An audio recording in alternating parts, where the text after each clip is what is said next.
அனைவருக்கும் காலை வணக்கம். இன்னைக்கு என்ன டாபிக்னா, நேற்று புரட்சித் தலைவரை பற்றி பேசியிருந்தேன். இன்றைக்கும் அதே சேம் டாபிக் தான். புரட்சித் தலைவர் பாகம் 22. இதில் என்ன விசேஷம்னா, புரட்சித் தலைவர் தஞ்சாவூரில் ஒரு மாநாட்டுக்கு போகிறாரு. என்ன மாநாடுனா, மது ஒழிப்பு மாநாடு. பொதுவாகவே புரட்சித் தலைவருக்கு சிகரெட் குடிக்கிறது, இந்த மது அருந்துறது, இந்த லேடிஸ் விஷயத்தில் கொஞ்சம் வம்புழுக்கிறதெல்லாம் பிடிக்காது அவருக்கு. அவர் தான் உண்டு தான் வேலை உண்டு அப்படின்னு இருக்கணும், ரொம்ப கரெக்டாக இருக்கணும்னு நினைப்பார். டீ காஃபியே அவர் சாப்பிட மாட்டார். அதனால தான் பாடி பில்டர்லேயே நீங்கள் பாருங்களேன், பொதுவாகவே பாடி பில்டர் நான்லாம் 80லேருந்து எக்ஸசைஸ் செஞ்சுக்கிட்டு இருக்கேன். டீ காஃபியே சாப்பிட மாட்டேன். எங்கேயாவது ரொம்ப ரேராக ஏதாவது ரொம்ப ஹெட்டேக்காக இருக்குது, ரொம்ப ரெய்னியாக இருக்குது, ஃபீவரிஸாக இருந்தால் தான் நான் டீ சாப்பிடுவேன். அதனால் பொதுவாகவே பாடி பில்டருக்கு இந்த மாதிரி புரட்சி தலைவர் மாதிரி ஆளுகள்லாம் ரொம்ப ஒபீடியண்ட்டாக இருப்பாங்க, ரொம்ப ரெஸ்பெக்டிவாக இருப்பாங்க, ரொம்ப எப்படி சொல்கிறது, டயட்டில் ரொம்ப கான்சன்ட்ரேட்டிவாக இருப்பாங்க. அந்த மாதிரி புரட்சி தலைவர் இருக்காரு. அதனால் அவர் ஆட்சிக்கு வந்த உடனே என்ன பண்ணுறாரு, மது ஒழிப்பு மாநாடுன்னு தஞ்சாவூரில் நடத்துகிறாரு. நடத்திக்கிட்டு இருக்கும்போது என்னன்னா, தஞ்சாவூரில் அவர் போகிற எப்பயுமே உங்களுக்கு தெரியும், புரட்சி தலைவர் ஒரு பாதையில் போக மாட்டார். இன்னொரு டைரக்ஷன் 3-4 டைரக்ஷன் வச்சுருப்பாரு. அந்த மாதிரி மக்கள் எல்லாருமே புரட்சி தலைவர் இந்த பக்கம் தான் வருவாருன்னு சொல்லிட்டு ஒரு திடலில் போய் நிற்கிறாங்க. அப்போ புரட்சி தலைவர் வேற ஒரு வழியை போயிடுறாரு. வேற ஒரு வழியை போட்டால் வீடுகளாக நிறைய இருக்கு. அப்போ ஒரு வீட்டில் குழந்தை அழுகிற சத்தம் கேட்குது. குழந்தை ரொம்ப மீறி அழுகுதுல, கார்லேருந்து இறங்கிடுறாரு. ஏன்னா குழந்தை அழுகுது, ஒருத்தருமே இல்லை இந்த ஏரியாலே, யாரையுமே காணுமே அப்படின்னு நடந்து போய் பார்க்குறாரு. ஒரு வீட்டில இருந்து ஒரு பொண்ணு வெளியே வருது. அந்த பொண்ணுக்கு பார்த்தா புரட்சி தலைவரை பார்த்த உடனே ஒரே அதிர்ச்சி. ஐயா, எங்க வீட்டுக்காரு எங்க வீட்டுல உள்ளவங்க எல்லா பேரும் உங்களை பார்க்கதாயா போயிருக்காங்க, நீங்க இந்த பக்கம் வந்துட்டீங்கயா, கும்பிட போட சாமி குறுக்க வந்த மாதிரி அப்படின்னு சொல்லி எம்ஜிஆரை பார்த்தா அந்த மாதிரி கை காலம் நடுங்கிருச்சு. அவர் சொல்றாரு, புரட்சி தலைவர் சொல்றாரு, ஏமா அந்த குழந்தை அழுதுகிட்டு இருந்துச்சு, அது யார் குழந்தை, யாராவது அந்த பிள்ளைய அமட்ட மாட்டாங்களான்ட்டு தாம்மா நான் பார்க்க வந்தேன். சரி குழந்தைய நீங்க பசி ஆத்துக்கம்மா அப்படின்னு சொல்லிட்டு வீட்டுக்கு வெளியில ஒரு ஸ்டூலை போட்டு உட்காந்துருக்காரு. இப்போ பாருங்க, கோனார் தோட்டத்து வீதின்னு அந்த தஞ்சையில ஒரு ரோடு. இந்த கோனார் தோட்டத்து வீதியில உள்ளவங்களாம் இப்ப தெரிஞ்சுக்கோங்க, அந்த ரோட்டுக்கு வந்துட்டாரு. புரட்சி தலைவர் வந்துட்டாருன்னு ஒரே கூட்டம், தலைவரை சுற்றி பயங்கர கூட்டம். இப்போ தலைவர் உட்காந்துருக்காரு. எல்லாரும் சொல்றாங்க, ஐயா உங்களை நம்பிதான், உங்களை பார்க்கறதுக்காக நாங்கள் அங்கே வந்தோம் அப்படின்னு. நானும் உங்களை சந்திக்கிறதுக்காக தான் வந்தேன், ரொம்ப சந்தோஷம். இடையில இந்த குழந்தை அழுகிற சத்தம் கேட்டுச்சு, அதான் நான் இங்கே நின்றுக்கிட்டு இருக்கேன் அப்படின்னு சொல்லிட்டு இருக்கும்போது, அந்த பொண்ணு, அந்த குழந்தையோட அப்பா இருக்கான் பாருங்க, அவன் பேர் மாயவன். அவர் பேர் மாயவன். நல்ல காலையிலேயே சரக்க போட்டாப்புல. புரட்சி தலைவர் வந்ததே மது ஒழிப்பு மாநாடு தான். குடிக்காதீங்கன்னு சொல்றதுக்கு வந்திருக்காரு. தலைவர் நம்ம ஆளு என்ன பண்ணிட்டேன், மாயவன் சரக்கை போட்டு அப்படியே நடுங்கிட்டு நிற்கிறான் எம்ஜிஆருக்கு முன்னாடி. இப்போ எம்ஜிஆர் அவனுக்கு அந்த குழந்தைய தூக்கி மடியில் வச்சுக்கிட்டு இருந்தவர் கையில் ரூபாயை கொடுத்து, இந்த மாயவன்ட்ட எந்தப்பா வச்சுக்கப்பா, அவன் பேர் என்ன, மாயவன், அப்படியே அந்தப்பா அப்படின்றாரு. அவன் நடுங்குறான், கிட்டக்க போகவே நடுங்குறான். ஐயோ தலைவர் கண்டுபிடிச்சாருன்னா விட்டுருவார், கண்ணாம்பட்டையில் ஒரு அடி அப்படின்ட்டு பயந்துக்கிட்டே இருக்கேன். என்ன யோசித்துக்கிட்டே இருக்க, ஏன் இப்படி இது பண்ற, நீ ஹெசிடேட் பண்ற, எந்த அப்படின்றாருல. குழந்தைய கிட்டக்க வாங்குறான் பாருங்க, சரக்கு வாடகை கும்முன்னு தலைவருக்கு அடிச்சிருச்சு. என்னையா அப்படி செஞ்சிருக்க, மது ஒழிப்பு மாநாட்டுக்கு தான் வந்திருக்கேன், முதல்ல உன்னையே திருத்தணும் போலையா அப்படின்றாரு எம்ஜிஆர். அவன் உடனே, ஐயா மன்னிச்சுக்கங்கய்யா அப்படின்னு. என்னையா நீ குடும்பத்தை அப்படி வச்சுக்கிட்டு, பிள்ளைகளை வச்சுக்கிட்டு நீங்க பாட்டுக்கு இப்படி குடிச்சுக்கிட்டு இருந்தீங்கன்னா குடும்பம் அழிஞ்சு போகாதா, குடியை கெடுக்கும்ன்றது உங்களுக்கு தெரியாதா? முதல்ல உன் நண்பனுக்காக குடிப்ப, ஃப்ரெண்ட்ஸோட நாங்களாம் ஜாலியாக போனோம், குடிச்ச உன் நண்பனுக்காக குடிப்ப, அப்புறம் உனக்காக குடிப்ப, அப்புறம் உன்னையவே குடிச்சிருமியா. ஒரு கவிதை இருக்கு, முதலில் என் நண்பனுக்காக குடித்தேன், பிறகு எனக்காக குடித்தேன், இப்பொழுது குடி என்னை குடித்து கொண்டிருக்கிறது. விட முடியாது. எம்ஜிஆர் சொன்னவுடனே அவனுக்கு அப்படியே அழுதுட்டான். அழுத உடனே புரட்சி தலைவர் என்ன பண்றாரு, அவர் ஒயிட் கரிச்சு பெப்பே வச்சிருப்பார் கையில, அதை கண்ணீரை தொடச்சிட்டார். கை நிறைய ரூபாய் கொடுத்துட்டு, சரி குடும்பத்தெல்லாம் நல்லா பார்த்துக்கிறணும் அப்படின்னு அந்த கர்ச்சிப் கீழே விழுந்துருச்சு. எம்ஜிஆர் கர்ச்சிப், புரட்சி தலைவர் கர்ச்சிப் கீழே விழுந்துச்சுல, அப்ப டபக்குன்னு அந்த கர்ச்சிப் எடுத்து அந்த மாயவன் வச்சுக்கிட்டான். புரட்சி தலைவர் சொல்ல, என்ன கர்ச்சிப் நீ எடுக்கிற, இதுதான் எனக்கு இதுதான் எங்க குலதெய்வம் துண்டு மாதிரி, நான் இதை வீட்டில் வச்சுக்கிறவே, நான் உங்களுக்கு தரமாட்டேன். எம்ஜிஆர் சொல்றாரு, இதை நான் யூஸ் பண்ணது வேற கூட தர்றேன், வேணாம் தலைவா, எங்களுக்கு நீங்கள் யூஸ் பண்ணது தான் வேணும் அப்படின்னு சொல்லிட்டு அவன் அதை வீட்டில் வச்சுருக்கான்.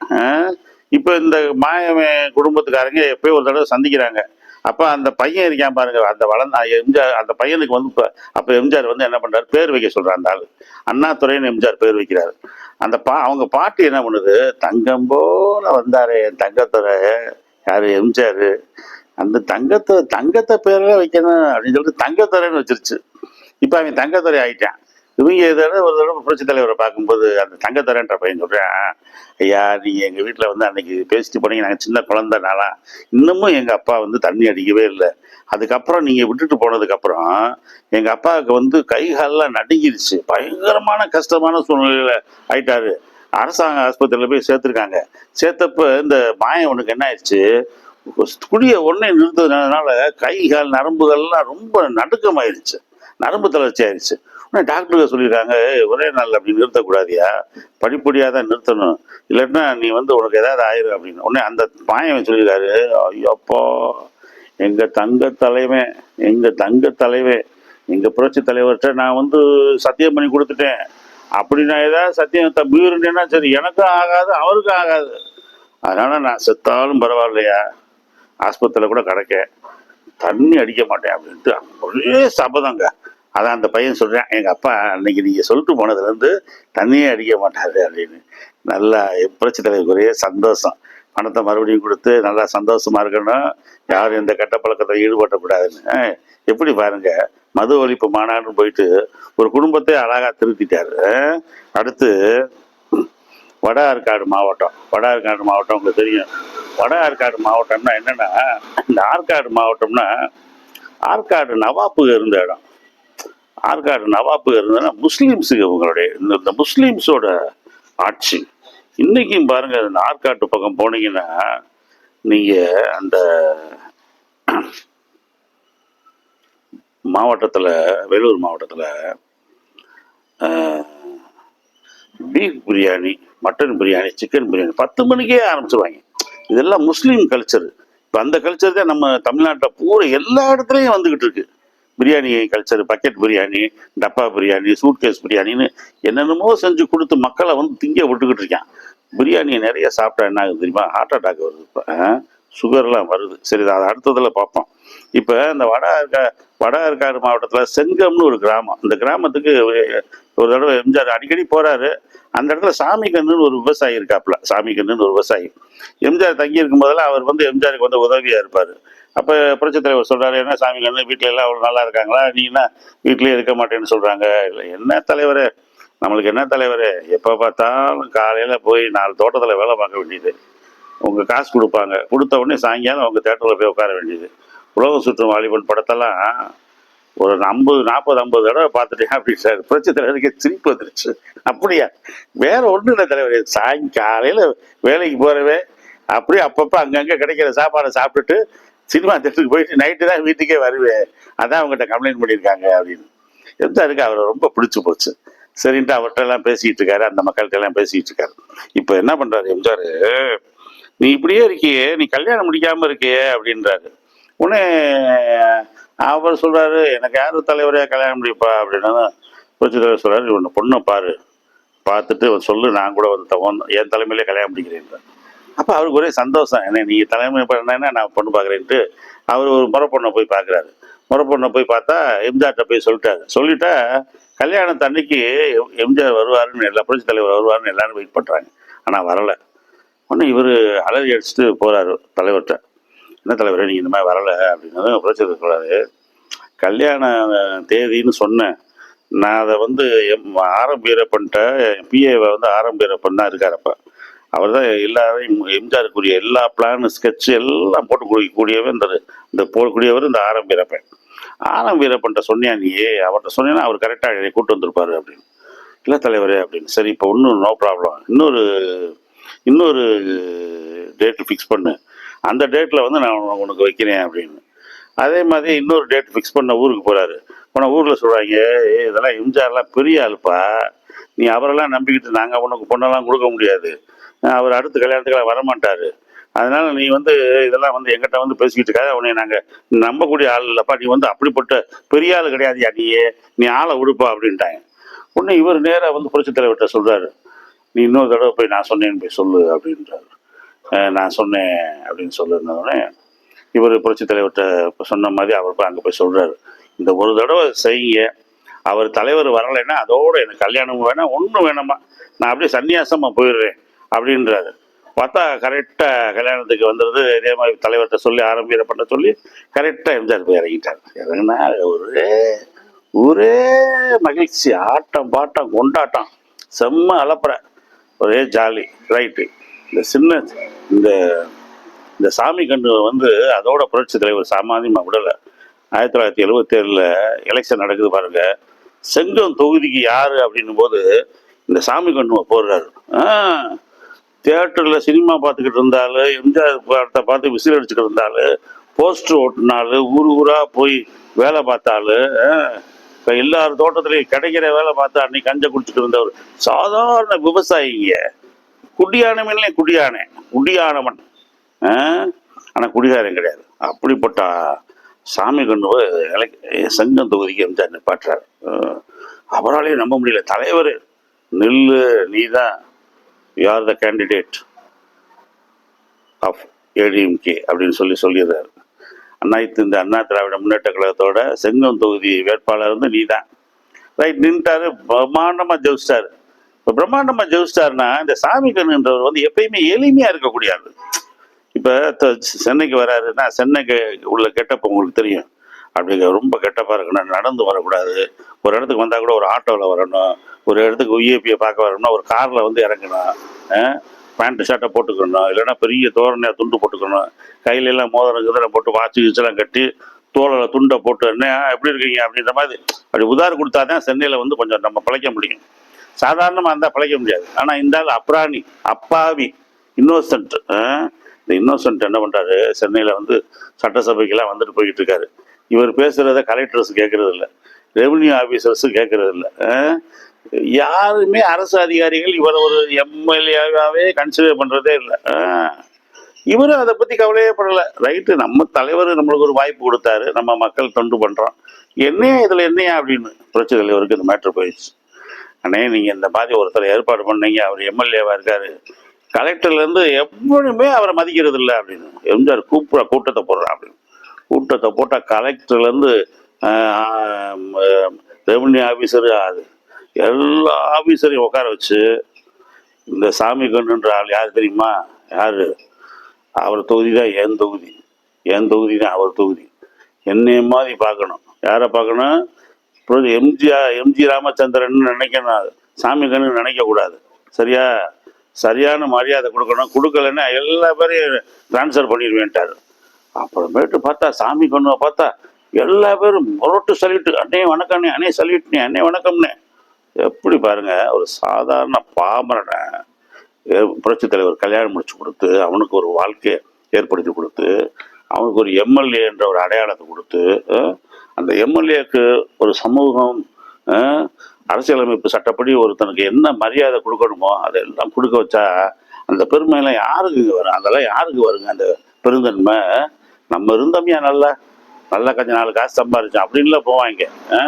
அப்படி இல்லாமல் அப்படியே அந்த சாமி கண்ணுன்றவர் இன்றைக்குமே வந்து அவர் எம்ஜிஆரை வந்து தெய்வமாக வழிபட்டு தான் எல்லா வேலையும் ஆரம்பிப்பாராம்.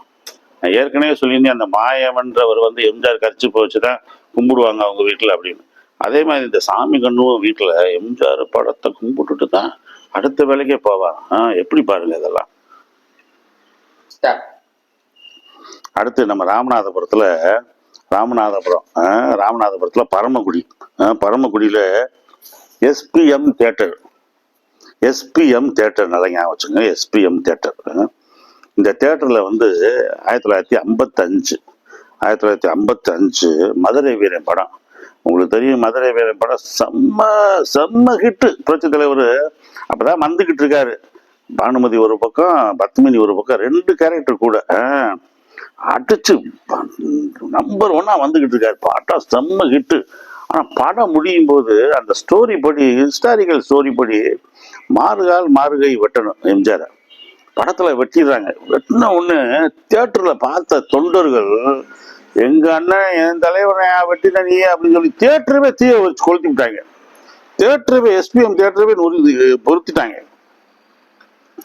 இப்ப மறுபடியும் தியேட்டர் ரினோவேட் பண்ணி சீர்திருத்தி படத்தை போட்டா மறுபடியும் கொளுத்துவோம் அப்படின்றாங்க. மக்கள் என்ன சொல்றாங்க, நீ கேரக்டரை மாத்திய புரட்சி தலைவருக்கு உயிரோட இருக்கணும், சாகிற மாதிரி இருக்கக்கூடாது, கேரக்டரை மாத்து அப்படின்றாங்க.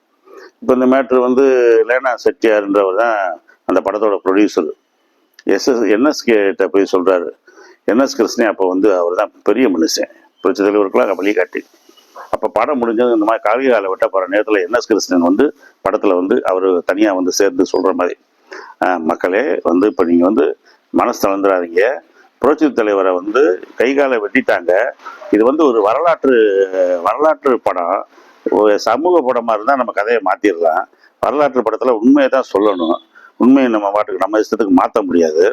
ஆகவே அவர் வந்து கை காலை வெட்டின உடனே அவர் நம்ம இங்கே இல்லை, அவர் வந்து சொர்க்கத்துக்கு போயிடுறாரு, கடவுள்கிட்ட போயிடுறாரு. கடவுள்கிட்ட போனால் என்ன செய்வார், நம்மளுக்காக தானே உழைப்பார், நம்மளுக்காக தானே வேலை பார்ப்பாரு, அது மாதிரி நீங்கள் நினச்சிக்கிங்கன்னு சொல்லிட்டு படத்தை வந்து அப்புறம் வந்து அதுக்கப்புறம் தான் ரசிகர்களே சரி சரி போய் தொலையுது அப்படின்னு விட்டாங்க. பாருங்க படத்துல கூட எம்ஜிஆர் சாகிறது யாராலையும் ஏத்துக்க முடியலங்க. அடுத்து அதே மாதிரி 1962 ராமநாதபுரத்துல எட்டி வயல், ராமநாதபுரத்துல இருந்து எட்டி வயல்ன்ற ஒரு ஊர்ல இருந்து நாகசாமி தேவர், எட்டி வயல்ன்ற ஊர்ல இருந்து ராமநாதபுரத்துல எட்டி வயல்ன்ற ஊர்ல நாகசாமி தேவர்னு ஒருத்தர், இள வயசு தான், புரட்சி தலைவரை பார்க்கறதுக்கு சென்னைக்கு போறாரு. ராமநாட்டுல இருந்து சென்னைக்கு போறாரு. அவரை பார்த்தாலே உனக்கு சுக்கிர திசையை அடிச்சிருமியா, கவலைப்படாதையான்னு சொல்றாங்கல்ல, என்னதான் செய்யறாங்கன்னு போய் பார்ப்போம்னு பாக்குறான். 3 நாள் ஆகுது, பார்க்கவே முடியல. 4ஆவது நாள் புரட்சி தலைவரை பார்த்துட்டாரு. பார்த்த உடனே அப்படி டெய்லி பார்க்குறேனே என்ன அப்படின்னா, எந்த ஊர் நீ? ஐயா நான் ராமநாதபுரம், அந்த மாதிரி எட்டி வயல்ன்ற ஊர், எனக்கு நான் ஒரு விவசாயி, எனக்கு கொஞ்சம் பணம் உதவி கொடுத்தீங்கன்னா நான் கொஞ்சம் முன்னேறிக்குவேன். சென்னையில இருந்து முன்னேறிடுவியா அப்படின்னு சொல்லிட்டு புரட்சி தலைவர் 1000 ரூபாய் கொடுக்குறாரு. எப்போ? 1962. நான் சொல்றது வந்து 1962 1000 ரூபாய் கொடுக்குறாரு. அப்போ 1000 ரூபாய் கொடுக்கும்போது தங்கமே அப்போ ஒரு பவுன் வந்து 100 ரூபாய்க்குள்ள தாங்க இருக்கும். அப்போ புரட்சி தலைவர் சொன்ன உடனே இவர் சரின்னு ஐஸ் வியாபாரம் பண்றாரு, மெட்ராஸ்ல ஐஸ் வியாபாரம் பண்றாரு. இவர் வந்து கிராமத்துல இருந்து போனதுனால மெட்ராஸ் கலாச்சாரங்கள், மெட்ராஸோட மக்களுடைய வேகமான அந்த அந்த மூமெண்ட்டு, அவங்க பாசை, அந்த வளர்ச்சி, அந்த இதுக்கெல்லாம் இவரால் ஈடு கொடுக்க முடியல. என்னடா நம்ம வந்து இந்த தெரியாத இடத்துல மாட்டிக்கிட்டோமோ அப்படின்ற மாதிரி என்ன பண்ணிட்டாரு, இந்த மொத்த இதையும் விட்டுட்டு கொடுத்த 1000 ரூபாய் கையில வச்சுப்பாரு, செலவு போக மிச்ச காசோட போயிட்டாரு. எங்க? அவர் ஊருக்கே போயிட்டாரு. அவர் ஊர்ல போய் நிலங்களை பூரா வாங்கி போட்டாரு. நிலங்களை போய் அன்னைக்கெல்லாம் ரேட் ரொம்ப கம்மி தானே உங்களுக்கு, நிலங்களை பூரா வாங்கி போட்டு இவர் விவசாயம் பண்ணார். விவசாயம் பண்ணால் வருஷமே சரியான ஈல்டு. அடுத்து நிலங்களை வாங்கி போட்டு பெரிய அந்த ஊர்லேயே ஒரு பெரிய லேண்ட்லார்ட் ஆகிட்டார், நிலச்சுவான்தார் ஆகிட்டார். எப்படி பாருங்க, பெரிய நிலச்சுவான்தார் ஆகி அந்த ஊர்லேயே வந்து ஒரு பண்ணையார் ஆகிட்டாரு. இவர் வந்து ஒரு டைம்ல வந்து புரட்சி தலைவர்கிட்ட போய் கையேந்தி நின்னது, இன்னைக்கு பார்த்தா அவருடைய பேரன் பேத்திகள் எல்லாம் ஃபாரின்ல போய் படிக்கிற அளவுக்கு, ஃபாரின்ல போய் வேலைக்கு போறாங்க. அந்த அளவுக்கு அவங்க குடும்பமே முன்னேறிடுச்சு. அதெல்லாம் அவர் சொல்றாரு, நான் இந்த ஊர்ல இன்னைக்கு வந்து ஒரு பெரிய ஆளியா, நிலச்சுவான்தாரியா, நான் ஒரு நிலக்கிழாரியா, நான் ஒரு ஜமீன்தார், அதுக்கு காரணம் லேண்ட்லார்டு, அதுக்கு காரணம் புரட்சி தலைவர் போட்ட பிச்சை தான். அந்த 1000 ரூபாய் வந்து பல கோடி உருவாயிருச்சு. அதாவது அவர் கொடுத்த பணம் வந்து பணமுமே அவர் நேர்மையா சம்பாரிச்சு கொடுக்குற, அதனால அந்த பணமுமே வந்து விரயமாகாது. உங்களுக்கு சில பேர் பணம் கொடுத்து வாங்கினாலுமே கூட பிழைக்க தெரியாது. அது வந்து பார்த்தா வட்டி மேல வட்டி, குட்டி மேல குட்டி போடுது. அவர் ஆளை டெவலப் பண்ணி விட்டுருது. அவங்கெல்லாம் சொல்றது தானே இப்போ நம்ம உங்கள்கிட்ட சொல்றோம். அந்த ஊர்களெல்லாம் அதுக்காக தான் நான் அந்த ஊரெல்லாம் ஸ்பெசிபிக்கா சொல்றேன். இது ராமநாதபுரம், இது எட்டி வயல், இது வட ஆற்காடு, இது செங்கம் அப்படின்னு. அடுத்து மெட்ராஸ்ல பாருங்க, அகரம் நாராயணன் ஒருத்தங்க, மெட்ராஸ்ல அகரம் நாராயணன்றவன் ஒரு பெரிய ரவுடிங்க.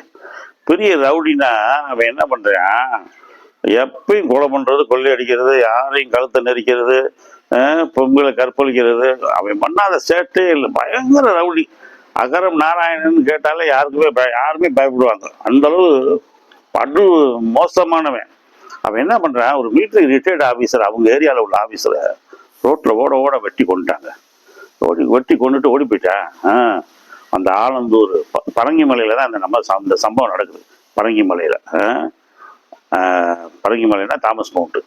இந்த ஆலந்தூர், பரங்கி மலை, பல்லாவரம், இந்த ஏரியாவில் பூரா அதிர்ச்சி ஆகிட்டாங்க. ஏடா பட்ட பகலில் கொலை பண்ணி விட்டாங்கடா இப்படின்னு. குரோம்பேட்டையில் தான் ஸ்டேஷனு, போலீஸ் ஸ்டேஷன். எம்ஜிஆர் கேள்விப்படுறாரு, இந்த மாதிரி கொண்டுட்டாங்கண்ணே அப்படின்றாரு. ஏன்னா பரங்கி மலையில் தான் எம்ஜிஆர் எம்எல்ஏ. நேராக போயிட்டாரு. யாரா பார்த்தா போலீஸ் அவரை பிடிச்சிருவோம், நீங்கள் வீட்டுக்கு போங்க அப்படின்னாங்க. பிடிக்கிறது எங்களுக்கு தெரியும், நான் இங்கேயே இருக்கேன், நீங்கள் பிடிச்சி கொண்டாங்க அப்படின்றாரு. இல்லைண்ணே நீங்கள் போயிட்டு வாங்க சார், நீங்கள் வந்து இங்கே இருக்க வேண்டாம், வேஸ்ட் ஆகணும் பிரச்சனை தர சொல்கிறாரு. ஒரு நாள் டைம் தரேன், அதுக்குள்ளே நீங்கள் பிடிக்கணும். அதுக்குள்ளே நீங்கள் பிடிக்கலைன்னா அதுக்கப்புறம் நான் என்ன செய்யணுன்றதை நான் செஞ்சுக்கிறேன் அப்படின்னு. அப்புறம் அடுத்த நாளே அவனை பிடிச்சி அரெஸ்ட் பண்ணி அவனை தள்ளி அவனுக்கு தண்டனை வாங்கி கொடுத்தாங்க. புரட்சி தலைவர் வந்து, அதாவது நல்லவனுக்கு நல்லவன், கெட்டவனுக்கு படு மோசமானவன். நல்லவனுக்கு நல்லவன், கெட்டவனுக்கு கெட்டவனே சொல்லுவார் அவர். Is good for good and ugly for bad. Is good for good and very very ugly for bad. கெட்டவனுக்கு படு மோசமானவன், எதிர்த்து நிற்கவே முடியாது. when I am fault I keep quiet, if I am right I can fight. அதான் எம்ஜிஆரோட பாலிசியை. என் பக்கம் நியாயம் இருக்கா நான் ஃபைட் பண்ணுவேன், என் பக்கம் தப்பு இருக்கா நான் அமைதியாக இருப்பேன். யாருமே கேட்குறாரா, வந்து கேட்குறாரா, அவன் பக்கம் நியாயம் இருந்தால் அவனுக்கு உதவுவார், அவன் பக்கம் நியாயம் இருந்தால் அவங்க ஃபைட் பண்ணுவார். அதான் புரட்சி தலைவருடைய குணம். அதுதான் அவர் வாழ்க்கையில் முன்னேறினதுக்கு காரணமே. அவர் நல்லவருக்கு நல்லவே, கெட்டவருக்கு கெட்டவே. புரட்சி தலைவரை அவன் நம்பினவே வந்து அவனை அவர் கைவிட்டதே இல்லை. நம்பாமல் இருந்தான் பாருங்க, அவன் தான் பல வகையில் தோல்வி அடைஞ்சவங்க. ரைட்டு. இப்போ சென்னையில் சாரதா ஸ்டுடியோன்னு ஒரு ஸ்டுடியோ இருக்குது. அன்னைக்கு வந்து புரட்சி தலைவருக்கு ஷூட்டிங். எல்லா நடிகை எல்லாம் தெரியுமே, புரட்சி தலைவர் வந்தாருன்னா எல்லா பேரும் வந்துடணுமே. காலையிலே எல்லாரும் அட்டண்டன்ஸ் கொடுத்துடணும். கம்னு பின் ட்ராப் சைலன்ஸு. சேட்டையெல்லாம் பண்ணுறவெல்லாம் சேட்டை ஒடுக்கி வச்சிருப்பேன். தண்ணி அடிக்கிறவெல்லாம் அன்னைக்கு தண்ணி அடிக்க மாட்டேன். சிகரெட் குடிக்கிறவெல்லாம் புரட்சி தலைவர் தெரிஞ்சிருச்சுன்னு வைங்க, கன்னத்தில் 2 போடு போட்டுருவார். அதனால் சிகரெட்லாம் குடிக்காமல் கம்முன்னு இருப்பாங்க. எல்லாம் ஷூட்டிங் ஸ்பாட்டுக்கு வந்தாச்சு. பார்த்தா அதே ஷூட்டிங் ஸ்பாட்டுக்கு கன்னட நடிகர் ராஜ்குமார், உங்களுக்கு தெரியும், கன்னட நடிகர் ராஜ்குமார் எம்ஜிஆர் மாதிரி அங்கே கன்னடத்தில் ஃபேமஸ். யாரு, நம்ம ராஜ்குமார், நம்ம சந்தன கடத்தல் வீரப்பன் கடத்தினான் பாருங்க. அவர் பண்ண வீட்டில் இருக்கும்போது கடத்தி கொண்டு போய் காட்டுக்குள்ள ஒரு மாசம் வச்சிருந்தான் பாருங்க ராஜ்குமார், நடிகர் ராஜ்குமார். அந்த ராஜ்குமார் தான் அன்னைக்கு பீக்கில் இருக்கும்போது நடிகை வராரு. அவர் வந்து, அண்ணே இது நம்ம ஷூட்டிங்னே இன்னைக்கு அப்படின்ட்டாரு. புரட்சி தலைவர் சொல்றாரு, இது எங்களுக்கு ஷூட்டிங்கு அப்படின்ட்டாரு. 2 கிளாஸ் ஆயிடுச்சு, ஏதோ மிஸ்டேக் ஆயிடுச்சுன்னு உடனே அவர் சொல்றாரு, ராஜ்குமார் சொல்றாரு, அண்ணே நீங்க உள்ளூர், எல்லா நடிகரும் வந்துட்டாங்க, நீங்க நடிங்க அப்படின்றாரு. புரட்சி தலைவர் சொல்றாரு, பாருங்க பெருந்தன்மை, நாங்க உள்ளூர், நாளைக்கு கூட நடிச்சுக்குவோம், ஒன்றும் எங்களுக்கு நஷ்டம் இல்லை. நீங்க வெளியூர், உங்களுக்கு தான் இங்கே வந்துட்டு போகிற செலவு ஜாஸ்தி, சாப்பாடு செலவு, தங்கணும், ஏகப்பட்ட செலவு. ஏன்னா அன்னைக்கு வந்து மெட்ராஸ்ல தான் ஸ்டுடியோவே இருந்துச்சு. தென்னிந்தியாவிலேயே மெட்ராஸ்ல தான் ஸ்டுடியோ இருந்துச்சு. உங்களுக்கு வந்து பெங்களூரு, கர்நாடகா, கேரளா, இங்கிட்டு ஆந்திரா எல்லாருமே வந்து சென்னையில் தான் அன்னைக்கு வந்து ஷூட்டிங், எல்லாருமே ஷூட்டிங் எடுக்கணும். ஒரே ஃப்ளோரில், ஒரு பெரிய பில்டிங்கில் 10 அடுக்கு 7 அடுக்கு இருக்கும். ஒவ்வொரு ஃப்ளோர்லையும் ஒவ்வொரு ஸ்டுடியோவில் ஒவ்வொரு மொழி படங்கள் நடிச்சுட்டு இருப்பாங்க. ஹிந்தி படங்கள் கூட எடுத்துக்கிட்டு இருப்பாங்க. ரைட். இப்போ வந்து எம்ஜிஆர் சொல்கிறாரு, நீங்கள் நடிகனே, நீங்கள் நடிக்கிறத நான் வந்து நீ ஃபுல்லாக உட்காந்து பார்க்குறேன், எனக்கு பொழுது போகணும்ல அப்படின்றாரு ராஜ்குமார் சார். அவருக்கு ஒரே சந்தோஷம், அண்ணே இப்படி ஒரு பெருந்தன்மையாக இருக்கீங்களேண்ணே, சில பேர் நான் வெளியே போயா முதல்ல அப்படின்பா, அவரை வெளியே போய் சொல்லுங்க, நம்ம படம் எடுப்போம் அப்படின்பா. எம்ஜிஆருடைய பெருந்தன்மை, எல்லா பேரையும் கூட இருந்து சந்தோஷமா அவங்க ஷூட்டிங் முடித்த உடனே அப்புறம் அடுத்த நாள் இவர் எடுத்தார். இது வந்து இவர் யார், இது வந்து நம்மளுடைய ராஜ்குமார் சார் சொன்னது, அவருடைய சினி வரலாற்றில் இந்த விஷயத்தை சொன்னது. அதே மாதிரி 1962 சைனா பிரதமர் வந்து இந்தியாவுக்கு வந்துட்டு போறாரு, சூ என் லாய் எங்கள் ஃபாதர் சொன்னது. அந்த சூ என் லாய் வந்துட்டு போனான் பாருங்க, இந்தியாவுக்கு வந்துட்டு போனப்போ, இது எப்பயுமே இந்தியாவுக்கும் சைனாவுக்கும் கொஞ்சம் லடாயாவே இருக்கும். அப்போ அந்த தீபத்துலேருந்து தலாய் லாமான்ற ஒரு குரூப்பை சைனாக்காரங்க பிடிக்க போகும்போது இந்த தலைலாமான்றவர் வந்து ஆதரவு கேட்டு இந்தியாவுக்கு வந்துட்டார். எங்க நம்ம இந்தியாவுக்கு வந்துட்டார். நேரு வந்து அவருக்கு ஆதரவு கொடுத்து அவருக்கு புகலிடம் கொடுத்துட்டாரு. அசைலம் புகலிடம். ஒரு புறா வந்து நம்ம வீட்டில் தங்க வருதுன்னா சரி ரைட்டு இருக்கட்டும் போடுவோம்ல, அது மாதிரி தங்க வச்சிட்டாரு. யாரை? தலைலாமாவை தங்க வச்ச உடனே அவங்களுக்கு அந்த சூயன்லாய்க்கு சைனா பிரதமருக்கு வந்து கோபமாகி பிரஸ்டீஜ் இஷ்யூ ஆயிடுச்சு. இந்தியா மேலே பழைய எடுத்துட்டாங்க. 1962 பயங்கரமான அடி. இந்தியாவுக்கு சரியான அடி. நிறைய பகுதியில் பிடிச்சிட்டாங்க சைனாக்காரங்க. அவங்க பிடிச்சிட்டு தான் சைனாக்காரங்களோட மெயின் நோக்கம் என்னன்னா, அந்த வடகிழக்கு மாகாணங்கள் இருக்கு பாருங்க, நம்ம கல்கட்டாக்கு மேலே மேற்கு வங்காளத்தோட தலைநகர் ஹவுரா, கல்கட்டா. அந்த கல்கட்டா இருக்கு பாருங்க, அந்த கல்கட்டாக்கு மேலே நேராக போனீங்கன்னா உங்களுக்கு வந்து அங்கிட்ட வந்து ஒரு பக்கம் டார்ஜிலிங், இது ஈஸ்டில் போனீங்கன்னா அஸ்ஸாம், அருணாச்சல் பிரதேஷ், மேகாலயா, அது மாதிரி ஒரு 7 சிஸ்டர் ஸ்டேட்டுன்னு 7 மாநிலங்கள் அந்த ஊரில் இருக்குது. அந்த 7 மாநிலங்களையும் கைப்பற்றிடணும்னு சைனாவுக்கு ஒரு ஒரு எய்மு. ஏன்னா அந்த 7 மாநிலத்தையும் கைப்பற்றினா அந்த டைம்லலாம் அவங்க எங்கள் ஃபாதர் சொன்னது, மிலிட்ரியில் இருக்கும்போது அந்த அஸ்ஸாம் மக்கள், அந்த அருணாச்சல் பிரதேச மக்கள் இவங்கெல்லாம் அதிகமான சுறுசுறுப்பு இல்லாதவங்க. புக்காவை போட்டுக்கிட்டு, பாக்கை போட்டுக்கிட்டு, பான்பராக்கை போட்டுக்கிட்டு, வெத்தலையை போட்டுக்கிட்டு சும்மாவே உட்காந்துருப்பாங்களாம். விவசாயம் விளைச்சல் வந்துருச்சியா, போங்கயா போய் அறுவடை பண்ணுங்கயான்னா கூட அப்படியா நாங்கள் போய் அறுக்கணுமா அப்படிம்பாயனா. அவ்வளோ சோம்பேறியா இருப்பாயனா. இப்போ இவங்க மேலே ஒரு கண்ணு. ஏன்னா அந்த இடத்த பிடிச்சா ஹோல் சைனாவில் பாதி இடத்துக்கு half of the China will be given food. பாதி சைனாவுக்கு உணவு கொடுத்துட முடியும் சர்ப்ளஸாக. சைனா தண்ணீரை அடைஞ்சிட முடியும். அதுக்கு சைனாவுக்கு ஒரு எண்ணம். இன்னைக்கு வரைக்கும் நம்ம அருணாச்சல் பிரதேசம் அஸ்ஸாமையும் கைப்பற்றணும்னே நினச்சிக்கிட்டு இருப்பாங்க. இப்போ இந்த மாதிரி அடிக்க வந்துட்டாங்க. இந்தியா வந்து அடின்னு ஃபைட்டு, பெரிய ஃபைட்டு. இந்தியாவுக்கும் சைனாவுக்கும் நடக்கிற வாரில் புரட்சி தலைவர் எவ்வளோ கொடுத்தாரு? நீங்கள் 1962 75,000 கொடுத்தாரு. நேருவே அசந்து போனாராம். ஏன்னா 75,000த்துக்கு பணத்தை கொடுத்துருக்கீங்க, ஒரு தனி மனித ஒரு அரசாங்கம் செய்ய வேண்டியதில்லை என்ன? காமராஜர் சொன்னாராம், எங்கள் ஏரியாவில் எங்கள் தமிழ்நாட்டில் புரட்சி தலைவர் ஒருத்தர் இருக்கார் எம்ஜிஆர் அப்படின்னு. நேருவே அசந்து போனாங்க. எவ்வளோ பெரிய வள்ளல் பார்த்தீங்களா தலைவர். ரைட்டு. அடுத்து 1972 புரட்சி தலைவரை வந்து திமுக விட்டு நீக்கின உடனே பச்சைப்பன் கல்லூரியில் சேரன்னு ஒரு ஸ்டூடெண்ட் படிக்கிறாரு. இவங்கெல்லாம் டூருக்கு போயிருக்காங்க, நார்த்து பக்கம் டூருக்கு போயிருக்காங்க. நார்த்து பக்கம் டூருக்கு போனவங்க இவங்க வந்து நார்த்தில் உள்ளவங்க பேசிக்கிட்டு இருக்காங்களா, எம்ஜிஆரை போய் நீக்கிட்டாங்க பாரியா அந்த திமுக காரங்க, எம்ஜிஆர் தானே திமுகவே உருவாக்குனது, இதெல்லாம் தெரியாம எப்படி எம்ஜிஆர் திமுக விட்டு நீக்கினாங்க அவங்க அப்படின்னு எம்ஜிஆருக்கு சப்போர்ட்டா நார்த்தில் உள்ளவங்க பேசிக்கிட்டு இருக்காங்க. இதை கேட்கிறாரு இந்த சேரன்றவர். ஓ, நம்ம உள்ளூர் விஷயம் இவங்களுக்கு தெரியுதான்னு நேராக தமிழ்நாட்டுக்கு டூர் முடிஞ்ச உடனே வந்த உடனே இந்த சேரன்றவர் அவங்க குரூப் எல்லாம் சேர்ந்து அந்த ஏடிஎம்கேல உள்ள அன்னைக்கு உள்ள தலைவரை சந்திச்சு அண்ணனை போய் பார்க்கணும்னு தோட்டத்துக்கு வர்றாங்க. எல்லாரும் வாங்கன்னும் போது எல்லாரும் மடமடன்னு வரும்போது அந்த சேரன்றவரை மட்டும் எம்ஜிஆர் பார்க்குறாரு. அப்படியே நடக்க முடியல அவனால. கால் பிசிக்கலி சேலஞ்சு, கால் ஊனமானார், நடக்க முடியல. உடனே எம்ஜிஆர் டக்குன்னு போய் கட்டி பிடிச்சிட்டு வாங்க தம்பி அப்படின்றாரு. அப்போ அவர் சொல்றாரு, அண்ணே இது வந்து எங்களுக்கு வந்து ஒரு விழிப்புணர்வு ஏற்பட்டதே வெளியூரில் நாங்கள் போனப்ப, டூர் போயிருந்தப்ப வெளியூரில் பேசுகிறாங்க, உங்களை வந்து இந்த மாதிரி கட்சியை விட்டு நீக்கிறது பெரிய தவறு, திமுகவே அழிஞ்சிருமியா, இனிமே திமுக கட்சி இருக்காதியா அப்படின்னு சொன்னாங்க. அதான் நாங்கள் வந்து கண்டிப்பாக உங்களுக்கு சப்போர்ட் பண்ணணும்னு வந்துட்டோம். ரைட்டு, நீங்கள் எல்லாம் வாங்க அப்படின்றாரு. இப்போ அந்த பையன் வந்து பச்சையப்பன் கல்லூரியில் பிஏ படிக்கிறார். அடுத்து என்ன செய்ய போகிற அப்படின்னு வந்து, நான் உங்களோடய இருக்கேன், இல்லை எம்ஏ படின்றாரு. சரி, எம்ஏ படிச்சிட்டாரு இவர். எம்ஜிஆர் உதவியில் எம்ஏ படிச்சிட்டாரு. எம்ஏ படித்த உடனே அடுத்து என்ன செய்ய போகிற, உங்களோடய இருக்கேன் அப்படின்னு கொஞ்ச நாளுக்கு இருக்காரு. எம்ஜிஆர் சொல்கிறாரு, எங்கே பாரு, என்னோடய இருந்து வாழ்க்கையை கெடுத்துக்க கூடாது, நீ சின்ன பையன், ஓ நீ போய் கல்யாணம் முடிச்சுட்டு வா, நீ கல்யாணம் முடிச்சுட்டு வந்தே தான் நான் அடுத்த உடனே நான் சேர்ப்பேன் அப்படின்றார். அப்புறமேட்டு அவர் போய் உண்மையிலேயே ஒரு பொண்ணை பார்த்துட்டு எம்ஜிஆர்ட்ட சொன்ன எம்ஜிஆரே கல்யாணம் முடிச்சு வைக்கிறார். கல்யாணம் முடித்த உடனே அவருக்கு அரசாங்கத்தில் வேலை.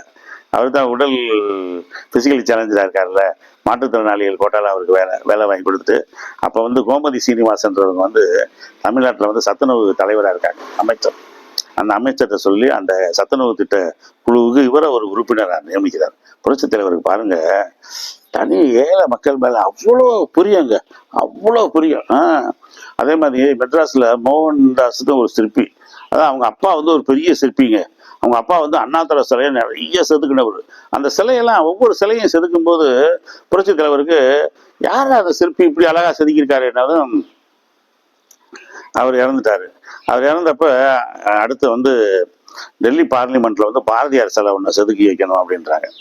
பாரதியார் சிலையை செதுக்கி வைக்கணும். அதை வந்து நம்முடைய இவர் சோனியா காந்தியோட கணவர் ராஜீவ் காந்தி தான் திறந்து வைக்கணும் அப்படின்ற மாதிரி. அப்போ எம்ஜிஆர் சொல்றாரு, இந்த மோகன்தாஸ்க்கு அந்த வாய்ப்பை கொடுப்போம் அப்படின்னு. இந்த மோகன்தாஸ்கிட்ட போய் சொல்றாங்க அமைச்சர்கள்லாம், புரட்சி தலைவர் உடனே தான்ப்பா சொல்லியிருக்காரு. அவருக்கு ஒரே ஆச்சரியம், என்னங்க என்னை பத்தி தெரியவே தெரியாது, நான் சின்ன பையன் வேற, எப்படிங்க அண்ணன் தலைவர் என்னைய தேர்ந்தெடுத்தாரு, அதெல்லாம் தலைவர் தேர்ந்தெடுத்துட்டாரு, உன் மேல ஒரு மதிப்பு வச்சிருக்காரு, நல்லபடியா செய்ய அப்படின்னா நல்லபடியா செஞ்சுட்டாங்க. இப்ப சில டெல்லிக்கு போயிடுச்சு. எம்ஜிஆர் வந்து டெல்லியில வந்து சர்க்கியூட் ஹவுஸ்ல ரூம்ல தங்கியிருக்காரு. இவர் மோகன்தாஸ் ஒரு ரூம்ல தங்கியிருக்காரு. மற்ற அமைச்சர்கள் பண்ருட்டி ராமச்சந்திரன் மாதிரி ஆளுகள்லாம் வேற வேற ரூம்ல தங்கியிருக்காங்க. அப்ப எம்ஜிஆர் இந்த மோகன்தாஸை கூட்ட சொல்றாரு. அப்ப வந்துறாரு, வணக்கம் தலைவர், என்ன சிலையெல்லாம் நல்லா செதுக்கிருக்கீங்களா, நல்லா செஞ்சிருக்கீங்களா, நல்லா பினிஷிங் இருக்கா, நல்லா இருக்கு, ஏன்னா உங்க மேல உள்ள நம்பிக்கையில தான் நான் சொன்னேன், என் பேரை கெடுத்துடக்கூடாது நீங்க அப்படின்னு. இல்லைன்னே நல்லா செஞ்சிருக்கேன், நீங்க கொடுத்த வாய்ப்பை நான் விடுவேன், நான் பயன்படுத்திருக்கேன், சரி வாங்க போய் அந்த சிலையை பார்ப்போம்னு தான் போய் அவர் போய் சிலையை காமிச்சாராம். பார்த்தா சிலை படுக்க வச்சிருந்த நிலைமையில இருந்துச்சான். எல்லாரும் பார்த்தவங்க எல்லாம் சிலையை கழட்டி காட்டு பார்த்துட்டு நல்லா இருக்கலாம், எம்ஜிஆர் படுத்த மாதிரி இருக்கு, அதை நிமித்த முடியுமான்னு இருக்காரு. 20 பேர் சேர்ந்து அதை நிமித்தவே முடியுமா? இப்போ கல்லில் செஞ்சது 20 பேர் செஞ்சு நிமித்தாங்களாம். அதை நிமித்தம் தான் தலைவர் பார்த்துட்டு வெரி குட், நல்லா செஞ்சிருக்கேன்னு கை கொடுத்துட்டு அப்புறமேட்டு சொன்ன உடனே அப்புறமேட்டு ராஜீவ் காந்தி அதை திறந்து வச்சாராம். பாருங்க, ஒரு வேலையை ஒருத்தன் ஒரு வேலையை கொடுத்தா அவன் கரெக்டாக செஞ்சிருக்கானான்றதையும் கரெக்டாக பார்க்குறாரு பாருங்க. அதான் தான் சொல்றாரு. எல்லாரும் சாதாரணமாக பார்த்தாங்க, புரட்சி தலைவர் தான் முழுசா நிப்பாட்டி பார்த்தாரு அப்படின்னு. ரைட். இப்போ புரட்சி தலைவருடைய புகழை பற்றி சொன்னேன், உங்களுக்கு ரொம்ப சந்தோஷமா இருப்பீங்க. மிச்ச விஷயங்களை நாளைக்கு சொல்றேன். எனக்கு வந்து நீங்க வந்து தயவுசெய்து இந்த மாதிரி எனக்கு வெரிஃபிகேஷன் ப்ராப்ளம் வருது, எனக்கு அட்வர்டைஸ்மெண்ட் ப்ராப்ளம் வர மாட்டேங்குது, மானிட்டேஷனுக்கு போதுமான இது மணி வர மாட்டேங்குது, டாலர் வர மாட்டேங்குது, அதுக்கெல்லாம் ஹெல்ப் பண்ணுங்க, நீங்க ரொம்ப எனக்கு சப்போர்ட் பண்ணுங்க, பெல் பட்டனை ப்ரெஸ் பண்ணுங்க, என்னுடைய வாட்சிங் ஹவர்ஸை கூட்டுங்க, சப்ஸ்கிரைப்ஷன் அந்த நம்பவங்க அங்கே நீங்கள் இது வாட்சிங் ஹவர்ஸை கூட்டுங்க, சப்ஸ்கிரைப் பண்ணுங்க, என்னென்ன உதவி செய்ய முடியுமோ செய்யுங்க. Thank you all of you. நாளை உங்களை சந்திக்கிறேன். நன்றி, வணக்கம்.